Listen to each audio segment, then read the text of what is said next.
Hello all, it's time for the big announcement. The big announcement. Been talking about this on the channel for a little while, and it is a big announcement. So it's not clickbait. This is genuine. Big for me anyway. Very big for me. So I'm going to start at the beginning.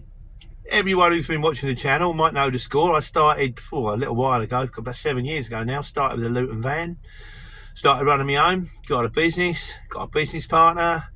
Had 5 lorries on the road. Things went a bit squiffy.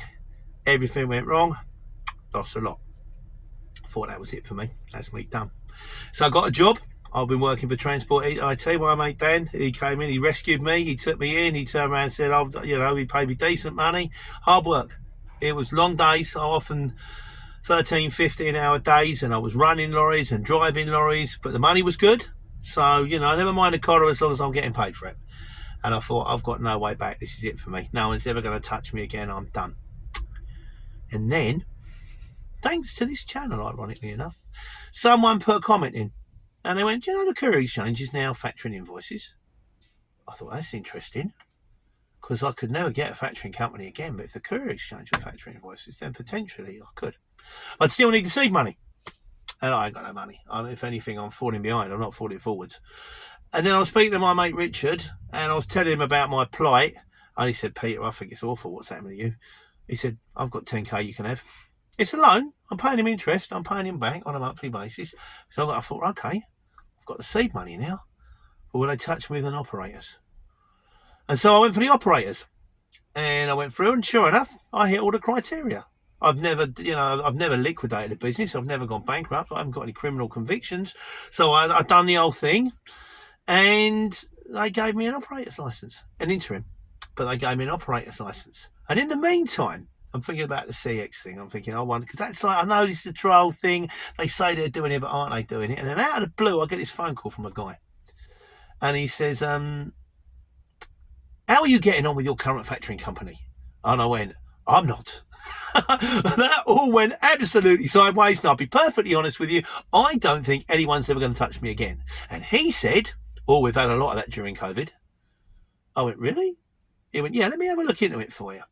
Sure enough, they ring me back and they go, yeah, found you a firm that will do it for you. Strange old firm, though. They don't want all my money. They said, we only want the big jobs. We want the jobs that you do for the local people.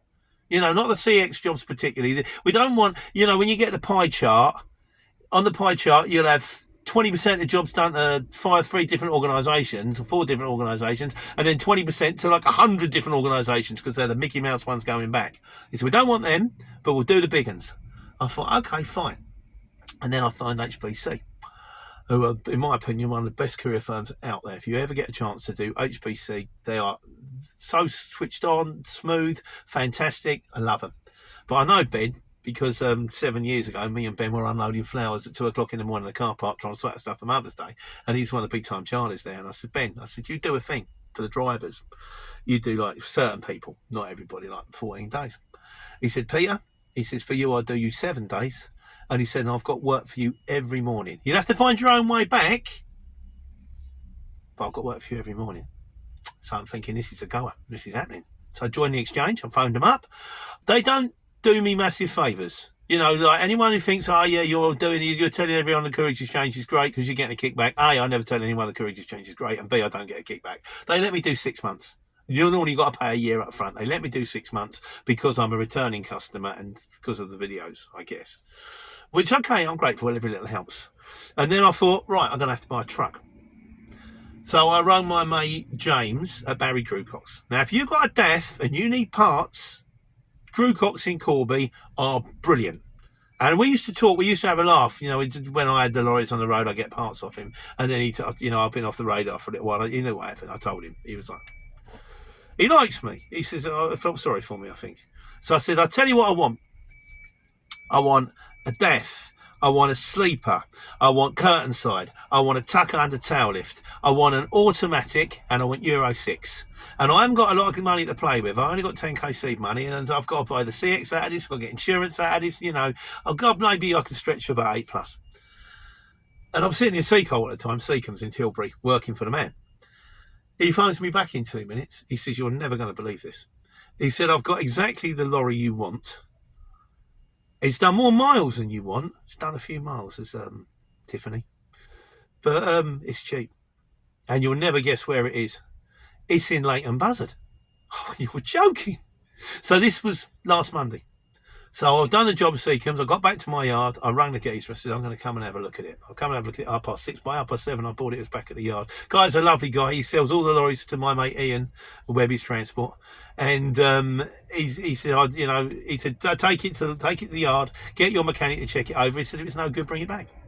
Oh, well, you can't say fairer than that, can you, really? So took it back, sorted out the factoring, sorted out everything else. Is he coming to see me? I'm at Swissport. I'm waiting to get loaded. No, he's going over now. Handing my notice in with Transport. Yeah, though I'm a subcontractor, I turned around and said I'd like to leave on Thursday. Dan went, Peter, you haven't really told me, mate, about what was going on. It's a bit soon. You've got to give me at least a week. I said, okay, fair enough. You did get me out of trouble, so I give him a week. My last day was Monday. Spent yesterday, which was Tuesday. Spent Tuesday trying to sort things out, trying to get through trusted. Everything was fine, got everything done, the photos done. I'd had the insurance in place from the Friday, done everything I could do. The only thing I couldn't do was the tax, because the tax, although I taxed the lorry, I didn't tax the lorry until the Monday because I wasn't going to tax it until Mark had given it the green light. And then on the website, it doesn't show up as tax until the next day, so I couldn't get on the exchange. But in the meantime, HBC have got their own app. But I didn't want to go running in case, say for example, they send me far afield and I've got to drive home empty. No good, So I got that up and running. Spoke to an accountant, got the software up and running, and then on Wednesday morning, job brings up on the HBC app. It's collecting Letchworth 2 drops at MK, and I thought I can do that. I can go and do that first, and then come back and sort things out later. So I did. I got in my lorry, my new lorry, Tiffany, and drove over to Letchworth to pick up some cardboard, dropped it off to 2 places, went home, finished sorting everything else out. And then this morning, I got a job from the local firm, from Chilwell's, and off the exchange. So I've now got to work out how I'm going to invoice things, because some's going from the invoices, some's going from the account software, some's going from the exchange software, because there's 2 different kinds of bank details. There's some invoice I'm factoring, some invoice I'm not. And then HBC are phoning, and then they've got another one, then they've got another one. And then one of my customers, who's a guy I know, he's rang me and he said, I've got a job for you. So the diary's starting to fill up. So the long and the short of it is, my big announcement is I'm back on the road. When I thought this could never, ever happen, I'm back on the road for me. And I mean, it's got a Highliner cab. Look at this. I'm in the lorry right now. I can stand up in it. There you go. This is me.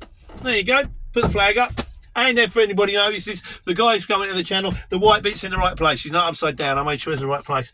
And I've just got to say, I am so pleased. This is my perfect job. I never realised this was my perfect job until I had it taken away from me. Which is the fact that when I was just me on my own in a line, now I had a company over there, but that was always been, theoretically, it was been taken care of by other people. But what I want to do, just drive a truck, pick up some stuff, deliver some stuff, go home. I don't want a gold yacht. I don't want a spaceship. I don't want a mansion. I don't want Ian said, this time next year, millionaire. I went, no, I don't want it anymore. I don't want it. I thought I did. You can keep it. I just want a simple life. Me and the truck, touring the world, picking up pieces, taking care and taking money. It's good to be back.